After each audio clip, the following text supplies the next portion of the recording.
Jonathan, estamos contigo. Sí, ¿qué tal, Pepe? Así es. Fíjate que anoche fue dado a conocer por parte de la Fiscalía General de la República, sin muchos detalles, nada más confirmando que habían tomado posesión de un predio y estaban cateando un predio en donde también se localizó un centro de reclutamiento del crimen organizado, pero en enero, allí mismo en Teuchitlán, cerca de la presa de la Vega y de la Estanzuela, en donde está el rancho Izaguirre, y en donde en ese momento se detuvieron a 38 personas, de las cuales 36 resultaron ser reclutas o víctimas que habían sido pues cooptadas por el crimen organizado. Eso, digamos, estamos esperando más detalles de ese aseguramiento, pero sin duda está relacionado con las investigaciones del rancho Izaguirre.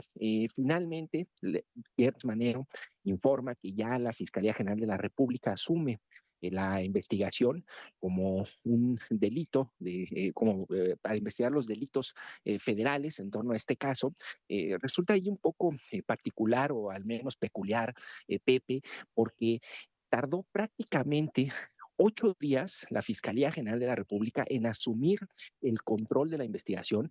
Justamente hace 8 días, el martes, el gobernador Pablo Lemos, en un anuncio en redes sociales, informó que la Secretaría de Gobernación le había informado que la Fiscalía General de la República iba a asumir la investigación del caso en Teuchitlán.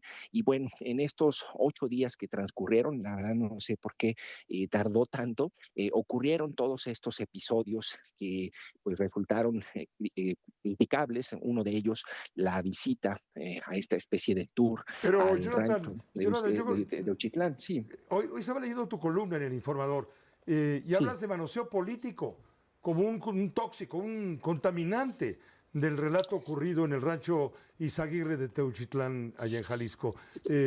Hablas del oficialismo, el statu quo morenista, que niega la existencia de un campo de exterminio y cualquier idea de hornos crematorios. En fin, hay un manoseo político porque también el fiscal general de la República ha puesto en evidencia la mala actuación, por no llamarle negligencia, de la Fiscalía del Estado de Jalisco.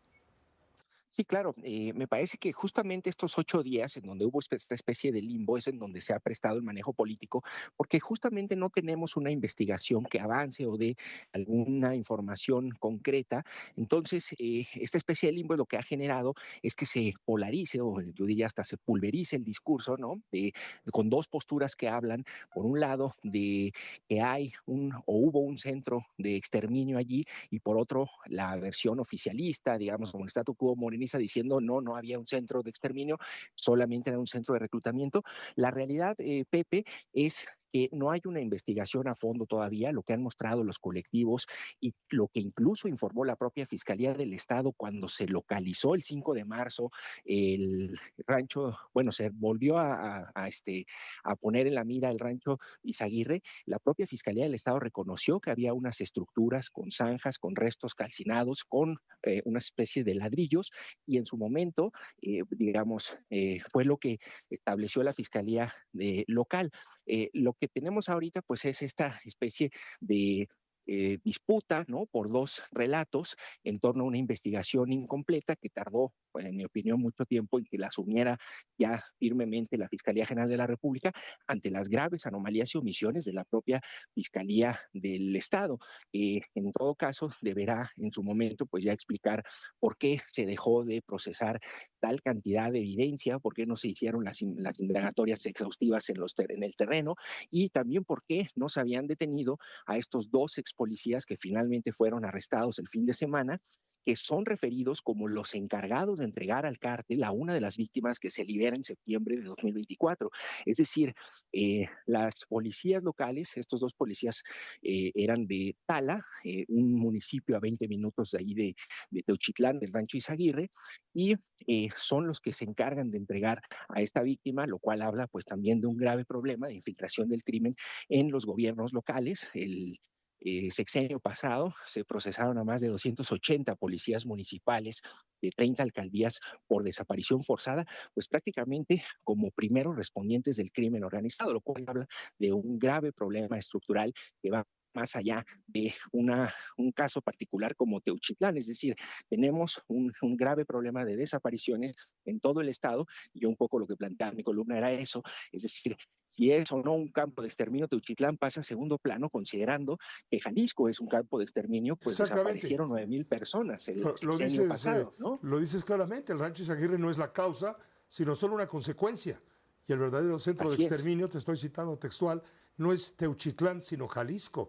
Y esta afirmación, lo acabas de mencionar, es demostrable con cifras oficiales del Registro Estatal de Personas Desaparecidas de Jalisco, y ahí no caben interpretaciones, son datos duros, y aquí los traes. Claro. Desaparecen 4 personas todos los días, 28 cada semana, 117 cada mes. Y nos preguntas, Así, ¿alcanzan a dimensionar? Hablo de la ausencia de cientos de seres humanos a lo largo de 6 años. Cuando Alfaro llegó al gobierno en diciembre de 2018, había 4,856 personas desaparecidas.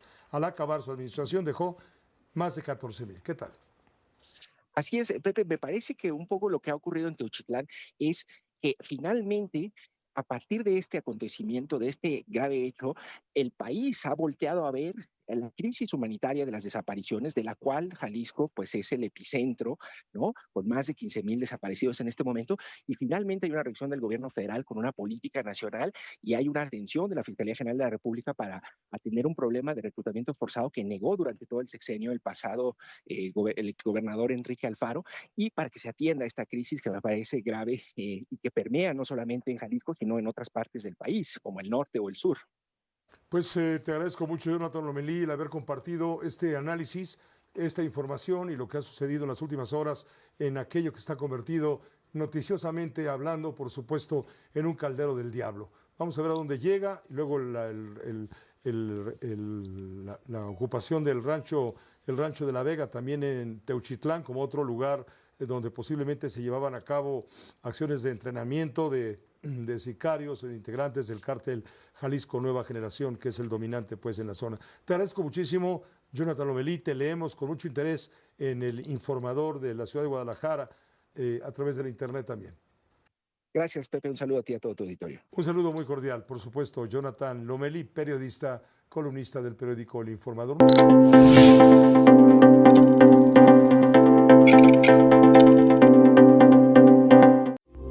Esta fue una producción de Grupo Fórmula. Encuentra más contenido como este en radioformula.mx.